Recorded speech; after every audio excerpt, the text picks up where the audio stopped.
ಎಲ್ಲರಿಗೂ ಅನುಭವ academy YouTube ಚಾನಲ್ಗೆ ಸ್ವಾಗತ ಸುಸ್ವಾಗತ. ನಾನು ಗಣೇಶ್ ಪಾಟೀಲ್. ಇಂದು ನಾವು ಅತ್ಯಂತ ಭಯಾನಕವಾದಂತಹ ರೋಗ ಕ್ಯಾನ್ಸರ್ನ ಬಗ್ಗೆ ಮಾತಾಡೋಣ. ಈ ರೋಗದ ಬಗ್ಗೆ ನಾವು ಡಿಸ್ಕಸ್ ಮಾಡೋದಕ್ಕಿಂತ ಮುಂಚೆ ಸ್ವಲ್ಪ ಸೆಲ್ ಥಿಯರಿ ಬಗ್ಗೆ ನಾವು ಅಂದ್ರೆ ಕೋಶ ಸಿದ್ಧಾಂತದ ಬಗ್ಗೆ ನಮಗೆ ಕೆಲವು ಬೇಸಿಕ್ ಅಂಶಗಳು ಗೊತ್ತಿರಬೇಕು. ಆಗ ಕ್ಯಾನ್ಸರ್ ಅಂದ್ರೆ ಏನು ಅಂತೇಳಿ ನಮಗೆ ಅರ್ಥ ಆಗುತ್ತೆ. ನಾನು ನಿಮಗೆ 30 ಸೆಕೆಂಡ್ಸ್ನಲ್ಲಿ ಸೆಲ್ ಥಿಯರಿ ಬಗ್ಗೆ ಎಕ್ಸ್ಪ್ಲನೇಷನ್ ಮಾಡ್ತೀನಿ. ಸ್ನೇಹಿತರೆ, ಮಾನವನ ದೇಹ ಸೆಲ್ಸ್ ಅಂದ್ರೆ ಜೀವಕೋಶಗಳಿಂದ ಆಗಿದೆ. ಪ್ರತಿಯೊಂದು ಜೀವಕೋಶವು ಹೆಲ್ದಿ ಆರೋಗ್ಯಕರವಾಗಿದ್ದಾಗ ಮನುಷ್ಯ ಆರೋಗ್ಯಕರವಾಗಿರ್ತಾನೆ. ಈ ಥರ ಆರೋಗ್ಯಕರವಾದಂತಹ ಜೀವಕೋಶಗಳು ಡಿವೈಡ್ ಆಗ್ತಾ ಆಗ್ತಾ ಒಂದು ಟಿಶ್ಯೂವನ್ನ ಫಾರ್ಮೇಷನ್ ಮಾಡ್ತವೆ. ಟಿಶ್ಯೂಗಳು ಹೋಗ್ತಾ ಹೋಗ್ತಾ ಒಂದು ಆರ್ಗನ್ ಅಂದ್ರೆ ಅಂಗಾಂಶ ಫಾರ್ಮೇಷನ್ ಆಗುತ್ತೆ. ಆರ್ಗನ್ಗಳು ಫಾರ್ಮೇಷನ್ ಆಗಿ ಒಬ್ಬ ಮನುಷ್ಯನ ಉತ್ಪತ್ತಿ ಆಗುತ್ತೆ. ಇದೇ ತರಹ ಮನುಷ್ಯನ ದೇಹದಲ್ಲಿ ಹೆಲ್ದಿ ಸೆಲ್ಸ್ಗಳ ಜೊತೆ ಕೆಲವು ಕಾರಣಗಳಿಂದ ಅನ್ಹೆಲ್ದಿ ಸೆಲ್ಸ್ಗಳು ಕೂಡ ಇರ್ತವೆ. ಇವುಗಳನ್ನ ನಾವು ಅಬ್ನಾರ್ಮಲ್ ಸೆಲ್ಸ್ಗಳು ಅಂತೇಳಿ ಕರಿತೀವಿ. ಇವುಗಳು ಕೂಡ ಅನ್ಕಂಟ್ರೋಲೇಬಲ್ಲಿ ಡಿವೈಡ್ ಆಗ್ತಾ ಹೋಗಿ ನಂತರದ ದೇಹದ ಅವಶ್ಯಕವಾದಂತಹ ಟಿಶ್ಯೂಗಳನ್ನ ಡೆಸ್ಟ್ರಾಯ್ ಮಾಡುವಂತಹ ಇನ್ಫಿಲ್ಟ್ರೇಟ್ ಮಾಡುವಂತಹ ಕೆಪಾಸಿಟಿಯನ್ನ ಹೊಂದಿರ್ತವೆ. ನಂತರ ಹೀಗೆ ಇವು ಬೆಳೀತಾ ಟಿಶ್ಯೂಗಳ ಜೊತೆಗೆ ಇಡೀ ದೇಹವನ್ನೇ ಆವರಿಸಿಕೊಳ್ತವೆ. ದೇಹದ ಹಲವು ಆರ್ಗನ್ಗಳನ್ನ ಡೆಸ್ಟ್ರಾಯ್ ಮಾಡುವಂತಹ ಒಂದು ಎಬಿಲಿಟಿಯನ್ನ ಹೊಂದಿರ್ತವೆ.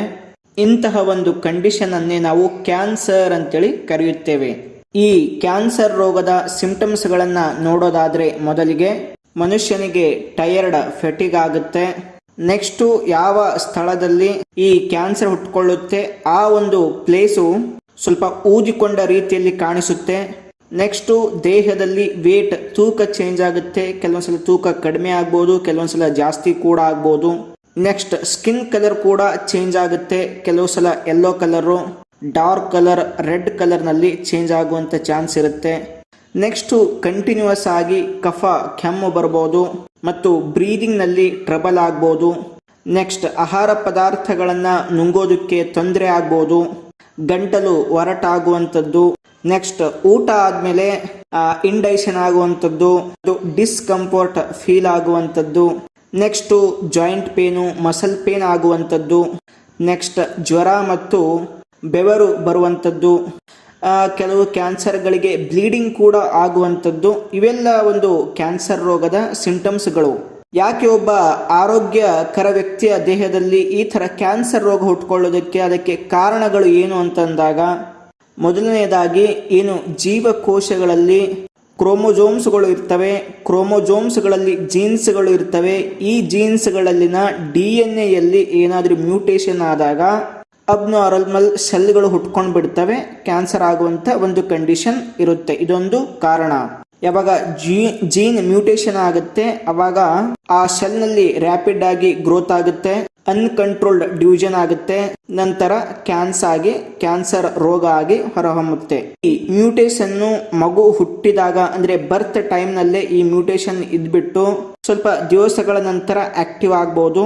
ಇಲ್ಲ ಅಂದ್ರೆ ಕೆಲವು ನಮ್ಮ ಹ್ಯಾಬಿಟ್ಸ್ ಗಳಿಂದ, ಉದಾಹರಣೆಗೆ ಸ್ಮೋಕಿಂಗ್ ಆಗಿರ್ಬೋದು, ಡ್ರಿಂಕಿಂಗ್ ಆಗಿರ್ಬೋದು, ರೇಡಿಯೇಷನ್ ಎಫೆಕ್ಟ್ ಗೆ ಒಳಗಾಗಿರ್ಬೋದು, ಅಥವಾ ಕೆಲವೊಂದು ವೈರಸ್ ಗಳಿಂದ ಎಫೆಕ್ಟ್ ಆಗಿರ್ಬೋದು, ಮತ್ತು ಕೆಲವೊಂದು ಕ್ಯಾನ್ಸರ್ ಕಾಸಿಂಗ್ ಕೆಮಿಕಲ್ಸ್ ಗಳನ್ನ ನಾವು ಇನ್ಹೇಲ್ ಮಾಡಿರ್ಬೋದು, ಮತ್ತು ನಮ್ಮ ಒಬೆಸಿಟಿ ಕಾರಣದಿಂದ ಹಾರ್ಮೋನ್ಸ್ ಗಳಲ್ಲಿ ಏರುಪೇರಾದಾಗ ಮತ್ತು ಎಕ್ಸರ್ಸೈಸ್ ಅನ್ನ ಕಡಿಮೆ ಮಾಡಿದಾಗ ಈ ಎಲ್ಲ ಕಾರಣಗಳಿಂದ ಕೂಡ ಆ ಜೀನ್ ಮ್ಯೂಟೇಷನ್ ಆಗುವಂತದ್ದು ಸಿಚುವೇಶನ್ ಇದೆ.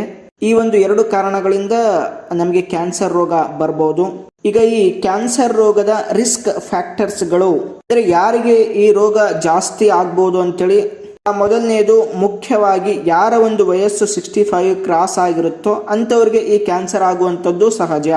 ಅದಕ್ಕೆ ಈ ಒಂದು ರೋಗವನ್ನ ಅಡಲ್ಟ್ ಡಿಸೀಸ್ ಅಂತೇಳಿ ಕೂಡ ಕರೀತಾರೆ.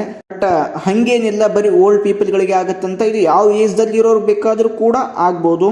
ಮತ್ತು ಯಾರು ಸ್ಮೋಕಿಂಗ್ ಜಾಸ್ತಿ ಮಾಡ್ತಾರೆ, ಡ್ರಿಂಕಿಂಗ್ ಜಾಸ್ತಿ ಮಾಡ್ತಾರೆ, ಮತ್ತೆ ಸನ್ಗೆ ಎಕ್ಸ್ಪೋಸ್ ಜಾಸ್ತಿ ಆಗ್ತಾರೆ, ಅನ್ಸೇಫ್ ಸೆಕ್ಸ್ ಅನ್ನ ಯಾರು ಮಾಡ್ತಾರೆ ಅವರಲ್ಲೂ ಕೂಡ ಈ ಕ್ಯಾನ್ಸರ್ ಕಾಣಿಸಿಕೊಳ್ಬಹುದು.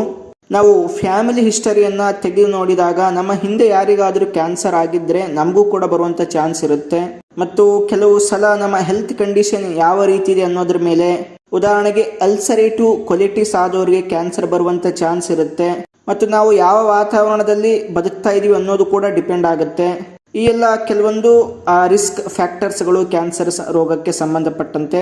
ಈಗ ಸ್ನೇಹಿತರೆ, ಈ ಕ್ಯಾನ್ಸರ್ ರೋಗದಲ್ಲಿ ಹಲವಾರು ಒಂದು ವಿಧಗಳಿವೆ. ನಾವು ಕೆಲವೊಂದು ವಿಧಗಳ ಬಗ್ಗೆ ನಾವು ತಿಳ್ಕೊಳ್ಳೋಣ. ಮೊದಲಿಗೆ ಬ್ಲ್ಯಾಡರ್ ಕ್ಯಾನ್ಸರ್ ಅಂತೇಳಿ ಆಗುತ್ತೆ. ಹೆಣ್ಣು ಮಕ್ಕಳಿಗೆ ಬ್ರೀಸ್ಟ್ ಕ್ಯಾನ್ಸರ್ ಆಗ್ಬೋದು. ಕಿಡ್ನಿ ಕ್ಯಾನ್ಸರ್ ಕೂಡ ಇರುತ್ತೆ. ಲ್ಯೂಕೇಮಿಯಾ ಅನ್ನೋದು ಕೂಡ ಒಂದು cancer. Lung cancer, melanoma cancer, pancreatic cancer, ಗಂಡ ಮಕ್ಕಳಲ್ಲಿ ಪ್ರೋಸ್ಟೇಟ್ ಕ್ಯಾನ್ಸರ್ ಕೂಡ ಆಗ್ಬೋದು. Thyroid cancer, colorectal cancer, central nervous system cancers, ಈ ಥರ ಒಂದು ಹಲವಾರು ಒಂದು ಕ್ಯಾನ್ಸರ್ಗಳ ವಿಧಗಳಿವೆ. ಮುಖ್ಯವಾಗಿ ಗಂಡು ಮಕ್ಕಳಲ್ಲಿ ಪ್ರೋಸ್ಟೇಟ್, ಲಂಗ್, ಕಾಲೋರೆಕ್ಟಲ್ ಈ ಒಂದು ಕ್ಯಾನ್ಸರ್ಗಳು ಬರ್ಬೋದು. ಅದೇ ತರಹ ಹೆಣ್ಣು ಮಕ್ಕಳಲ್ಲಿ ಬ್ರೀಸ್ಟ್ ಆಗಿರ್ಬೋದು, ಲಂಗ್ ಕ್ಯಾನ್ಸರ್ ಆಗಿರ್ಬೋದು, ಕಾಲೋರೆಕ್ಟಲ್ ಕ್ಯಾನ್ಸರ್, ಹೀಗೆ ಹೆಣ್ಣು ಮತ್ತು ಗಂಡು ಮಕ್ಕಳಲ್ಲಿ ಕಾಣಿಸಿಕೊಳ್ತವೆ. ಮಕ್ಕಳಲ್ಲಿ ಮುಖ್ಯವಾಗಿ ಲ್ಯೂಕೇಮಿಯಾ, ಬ್ರೈನ್ ಟ್ಯೂಮರ್ಸ್ ಮತ್ತು ಲಿಂಫೋಮಿಯಾ ಅನ್ನುವಂಥ ಕ್ಯಾನ್ಸರ್ಗಳು ಆಗುವಂಥ ಒಂದು ರಿಸ್ಕ್ ಫ್ಯಾಕ್ಟರ್ ಜಾಸ್ತಿ ಇರುತ್ತೆ. ಇವು ಒಂದು ಕ್ಯಾನ್ಸರ್ ರೋಗದ ವಿಧಗಳು.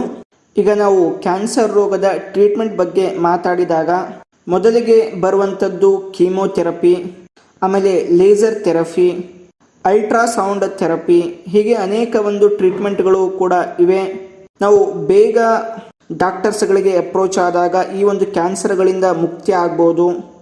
ಟ್ರೀಟ್ಮೆಂಟ್ಗಿಂತ ಪ್ರಿವೆನ್ಷನ್ ತುಂಬ ಬೆಸ್ಟ್ ಆಪ್ಷನ್ನು. ಈ ಕ್ಯಾನ್ಸರ್ ರೋಗವನ್ನು ನಾವು ಹೇಗೆ ಪ್ರಿವೆನ್ಷನ್ ಮಾಡ್ಬೋದು ಅಂದಾಗ ನಾವು ಸ್ಮೋಕಿಂಗ್ ಮಾಡೋದನ್ನು ಬಿಡಬೇಕು.